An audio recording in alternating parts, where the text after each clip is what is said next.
Any kind of challenges you're having, sometimes we feel that it is a stumbling block for our success. And I'm going to share with you how you can turn challenges into opportunities. Okay? Let me tell you a little story about me. The beginning, don't laugh at that small picture. My parents were not as wealthy as anyone could think. You know, most basic African homes, right? They couldn't provide the necessities of life for me or resources for me to continue. And I don't blame them. And so I struggled in my early stage. I remember I had to leave my hometown to Accra. And I remember when I went there, my passion drove me for something. When I was young, I have always seen myself being a hero, someone who is being a voice for other people. But I don't know how that will come about. But I know that I wanted to be someone that other people can look up to. Because when I was young, I saw how people who were vulnerable was treated. Poor people were taken advantage of, right? And I said to myself, I didn't like that feeling. I wanted to help a lot of people, but how I'll do it, I don't know. But I had a friend in Accra who promised me that when I come to Accra, he's going to give me a place to, put my head for some time until I get on my feet. So when I went there, it didn't happen as planned. When I went there, the guy said his landlord said you cannot allow two people in the room. A lot of stories. So the only option was for me to go back home to my parents. But I knew where I was from. If I go back home, nothing will change. And so I remember that moment, I took my bag, and for about a week, I slept under the bridge. I had no home, no place to go. I slept under the bridge for 1 week. And I remember, if you know Accra very well, there's a market called Cantamanto. If you go there, so there are these people that used to bring goods from the border in the Togo to come and offload in Ghana. So I go to Cantamanto every morning to help them offload their goods, and they'll pay us 30 cities, 40 cities, 50 cities. Then 50 cities was quite a big money. Not now. You get. So they'll pay us, and I'll rush and go and pay my school fees, pay my tithes, and the remaining I'll use to eat. But I didn't have a place to put my head.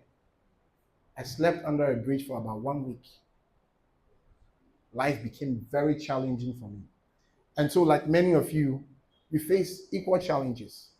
Yours may not be with home or with money. It could be heartbreak, whatever challenges you're facing. Every one of us here go through challenges, right? And so that was the challenges I was in. So I completed my university in BYU, Idaho. I got my degree. When I got my degree, I met someone, and then he said, "Young man, I like your skills, blah, blah, blah."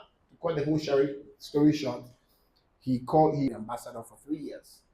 Started receiving money. I started making product videos. Go on Facebook and type the Pathway Africa show. You see the show that I ran. And then gradually, doors began to open. I got job, I got opportunities, I got connections, blah, blah, blah. Until now, like I said, I have always wanted to be a voice for people, but I didn't know how to do that. But I had a vision that one day I'll be a voice for people. And today, like she said, I've had the opportunity of speaking to over 20,000 people across Africa West. Remarkable sections. That dream has come to pass. But if you look at my early beginning, when I was having no place to sleep, you would think that such a person can never become something meaningful. But today, I have spoken to thousands of young people across Africa. I have been to places, countries, people that probably I would not have met if I had gone back home or if I had gone back to where I come from. And so that is why my topic today is turning challenges into opportunity. All of us here have challenges. All of us. Nobody here that would say they don't have challenges. Time is not a joke. When you misuse this time, it never comes back. So there is a language of time. You need to know when to be in an event. Imagine you going for a wedding that they didn't invite you. Wait till they go look for jollof rice. Hey, jollof. You need to know when to utilize. Don't be too available. If they don't invite you for the event, why are you there? The point is that you need to know how to treasure time. You cannot just be open and common like that. You are valuable. You need to be respected for who you are. If they didn't invite me to a sinful, so I will not come. You will not see me. It's not because I'm feeling too big, but because the time is important to me. You get it? So you need to learn how to, you need to learn the time language. There is a language of time. The language of time states that you need to be valuable. When you're not invited, when you're not needed, don't go there. Let people look for you. Be someone they are searching for. Oh, this guy, I've not seen him in months. Where has he gone to? Oh, he's busy building tech. He's busy building businesses. You need to be vulnerable with your time. You need to be very, very conscious of how you spend your time, because this very youthful age or this very moment is the time you need to learn. I have a very good friend of mine who, in his early age, we were in school together, and then he dropped out of school, and hoping that when he later on in life he would enroll and continue school. But now he's married, other things have carried his mind. He's a school, anytime I meet, I say, you're a school dropout. He's laughing, but it is true, because that time was when you were supposed to learn, and you've dropped out from school. And so time is very precious. It has a language. If you don't know how to speak that language of time, even the missionaries can tell you 6 a.m. they wake up, do their personal studies. It is important they wake up at that time. If they don't wake up at that time, it spoils every other plan for the day. And so I realized that on time. I knew that staying home at a very early age would not help me. I left home. I remember when I was leaving, my dad called me, Massa. He said, you go Accra. Who do you know? Blah, blah, blah. I said, me, I'm going. I don't know. I know a few people, but I'm going.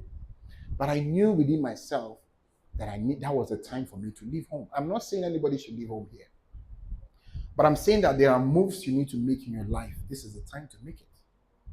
You cannot delay it further, because there's no time. You're not growing younger. You can't delay it further.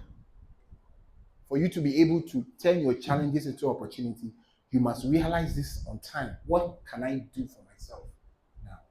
Right? And then the fourth is you have to be a researcher. Like I said, the world is advancing. In the early time, we used to have people who are called typists. You see them on the roadside, they are typing documents. Now, do you see them again? The world has advanced. Now we have voice typing, AI typing, chat typing, different kind of typings have come. So if you're not advancing your knowledge, you'll be left behind. If you're not learning new things, you will be left behind.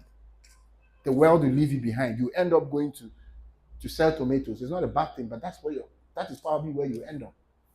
And so if you want to see yourself as becoming an industrious person, a CEO, an achiever, you must keep learning. You must keep advancing your knowledge. Someone shouldn't come and ask you now, what is a data? And you don't even know what the meaning of data is, or what is AI, or what is Facebook, or what is this and that. You must have a full knowledge of what is trending in the world today. Today, social media is trending. How can I sell or market myself on social media?